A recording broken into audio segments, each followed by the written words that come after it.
Bab 2053. Aku sarankan kamu bersikap baik. 1. Ella seketika tidak mampu berkata-kata. Apakah telah terjadi gangguan dengan otak menara kecil? Sulit sekali diajak berbicara. Tanpa banyak basa-basi dengan menara kecil lagi, Ella menoleh melihat lubang ruang waktu berwarna hitam di depan. Sesungguhnya orang itu masih hidup atau sudah mati. Saat ini Mileye telah benar-benar bengong. Dia benar-benar tersesat. Sudah menempuh perjalanan terbang selama 1 hari, dia tetap saja tidak menemukan jalan keluar. Saat ini dia telah tersesat di dalam ruang waktu lanjutan alam semesta. Bagaimana cara keluar? Saat ini dia sungguh merasa bingung. Kali ini keadaan sungguh menyulitkan dia. Mileye melihat ke sekeliling, situasi sangat sunyi, tidak terdengar suara apapun. Kini dia masih berada di ruang waktu tingkat keempat, namun tidak tahu tepat pada bagian mana di dalam ruang waktu tingkat keempat itu. Bagaimana cara kembali?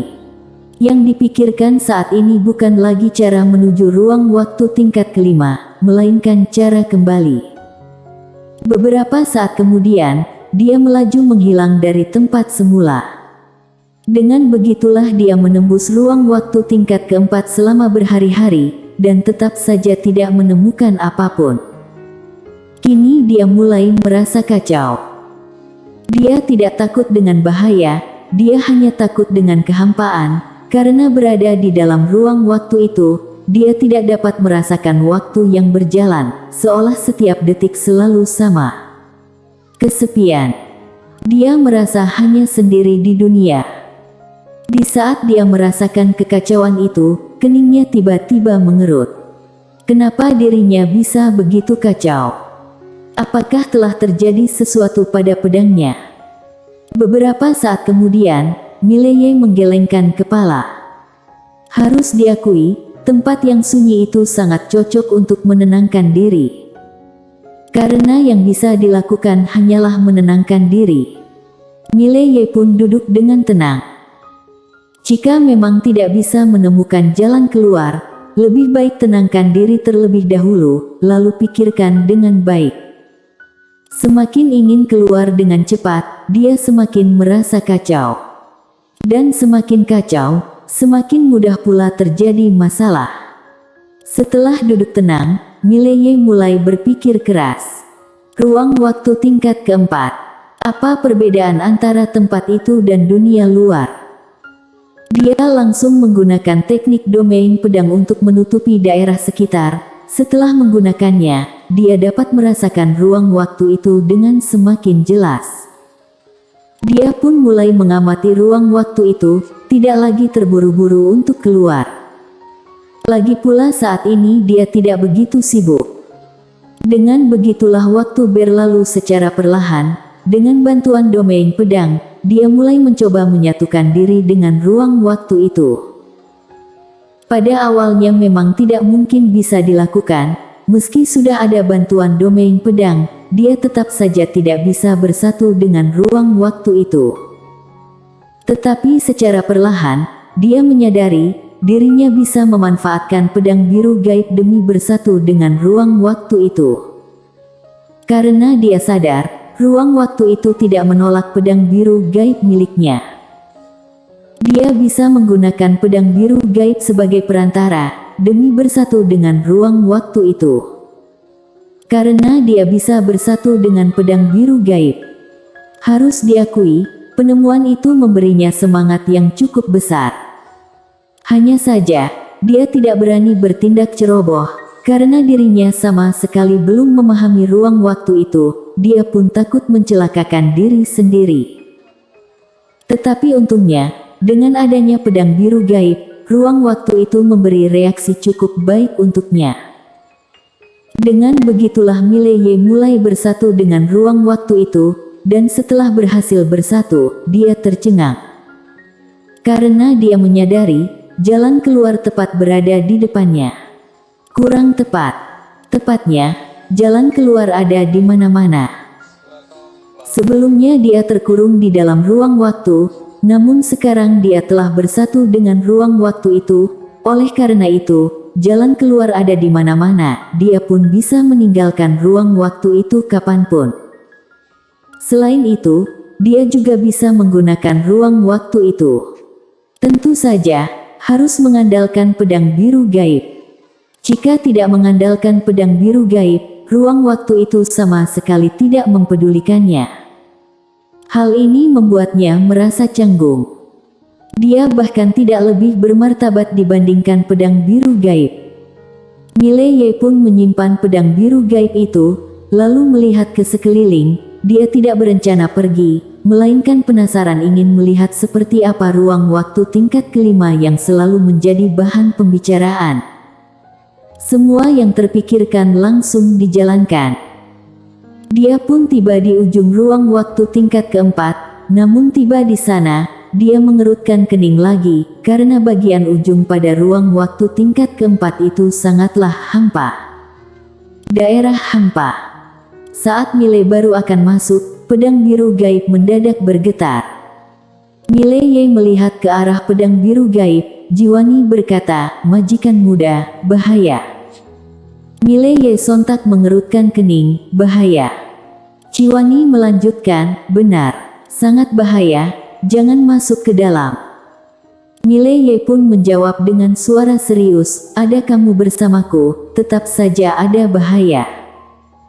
Jiwani berkata, "Tidak ada bahaya padaku, bahaya padamu." Mileye. Jiwani lanjut berkata, "Aku bisa merasakan ada sebuah kekuatan yang sangat menakutkan. Kekuatan itu bukanlah kekuatan yang bisa kamu tahan." Kekuatan yang menakutkan. Mile melihat ke arah daerah hampa. Mungkinkah itu tekanan ruang waktu yang dikatakan Ella sebelumnya? Tekanan ruang waktu. Di dalam ruang waktu tingkatan kelima, tersimpan banyak sekali ruang waktu lanjutan yang berlipat ganda, dan itulah yang menciptakan tekanan ruang waktu yang sangat besar dan berlipat ganda. Mileye melihat lagi daerah hampa di depan mata, lalu berbalik badan pergi. Tentu saja dia tidak akan bermain-main dengan nyawa. Ella yang sedang menunggu di luar mendadak mengangkat kepala melihat ke atas. Seorang pria berjalan perlahan keluar dari lubang hitam ruang waktu. Itu adalah Mileye. Ella sontak mengedipkan mata, "Kamu masih hidup." Mile tersenyum berkata, "Berharap aku mati." Ella tersenyum kecil, "Apa-apaan? Tentu saja aku berharap kamu hidup." Selesai berkata, senyumannya perlahan menghilang. "Kamu masuk ke dalam ruang waktu tingkat keempat." Mile menggelengkan kepala, "Tidak." Ella sedikit mengerutkan kening, "Tidak. Bersama."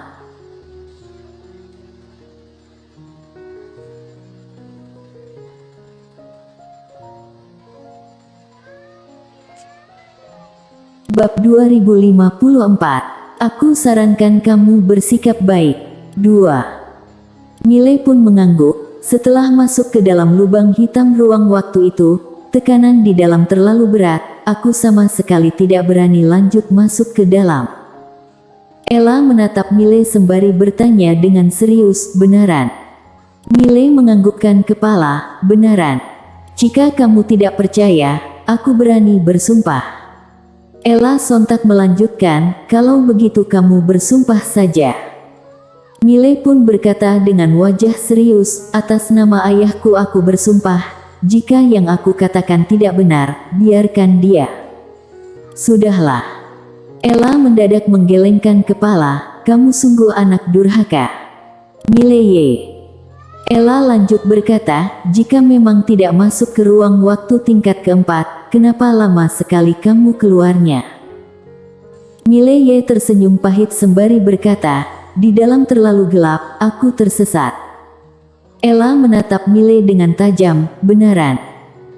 Mile pun menjawab dengan sangat serius, "Jika kamu masih tidak percaya juga, aku bisa bersumpah lagi." Ella. Mileye melanjutkan, "Nona Ella, sudah kenal begitu lama, seharusnya kamu tahu jelas seperti apa sifatku. aku ini siap kehilangan semua darah, siap patah tulang, tetapi jika diminta berbohong, itu sungguh hal mustahil. Ella melihat Mile sekilas. Kenapa perkataanmu malah terdengar sedikit mencurigakan? Mileye. Ella lanjut berkata, baiklah jika kamu sungguh tidak masuk ke dalam. Lagi pula aku rasa memang tidak memungkinkan. Jangankan adikmu, ketua klan sekalipun, tetap saja menghabiskan puluhan tahun baru berhasil masuk ke dalam. Selesai berkata, dia pun mulai tertawa. Dia merasa cukup senang. Karena Mile tidak berhasil masuk ke dalam ruang waktu tingkat keempat, itu tandanya kemampuan wanita bergaun polos itu memang belum mencapai tingkat 9.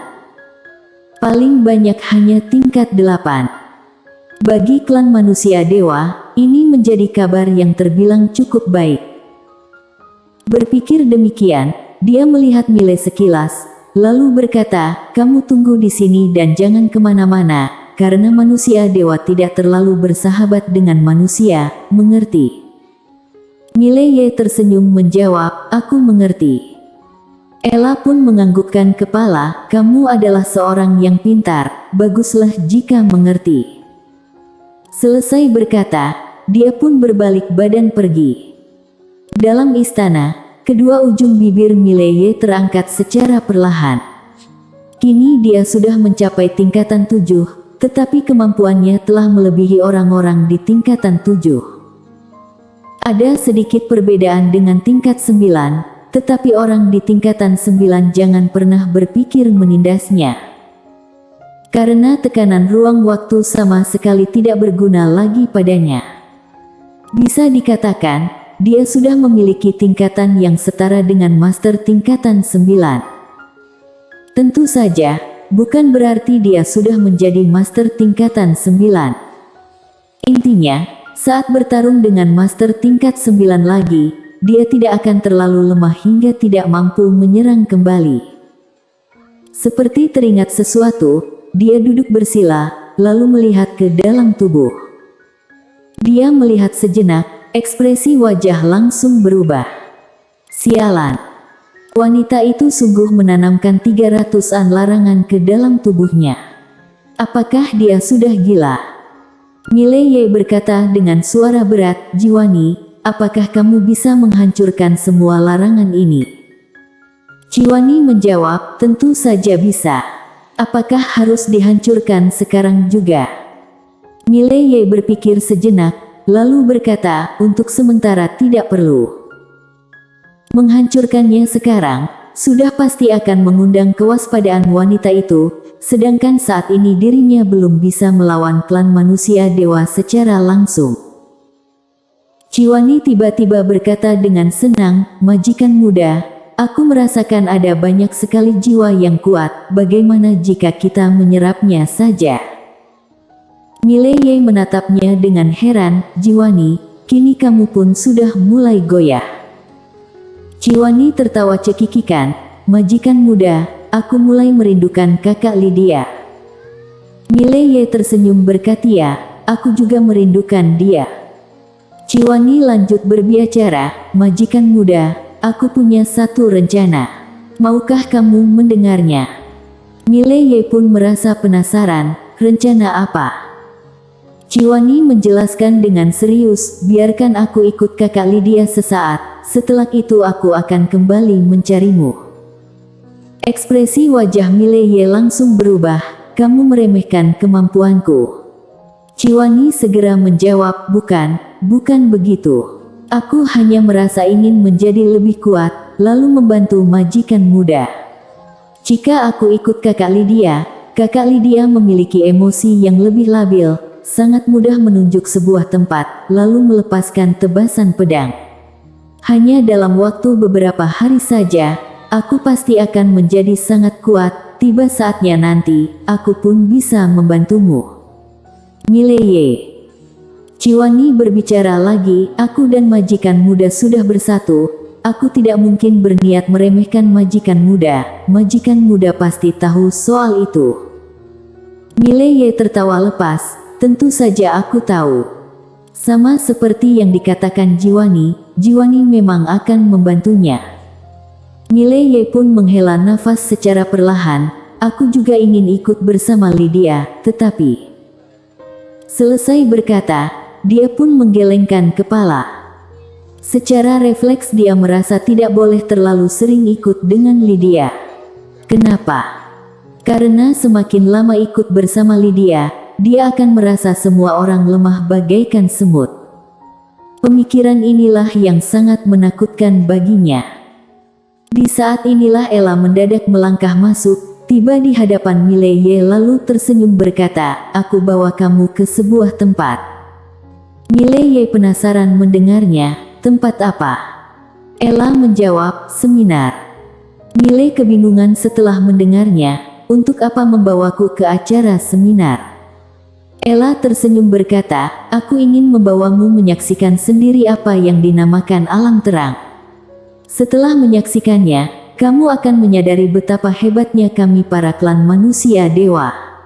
Dan adikmu itu akan terlihat kecil bagai semut di hadapan alam terang klan manusia dewa." Saat ini, menara kecil mendadak berkata, "Mendengar perkataanmu demikian, aku sungguh merasa tidak terima. Nona Ella, aku sarankan kamu bersikap baik. Sungguh." Bersambung.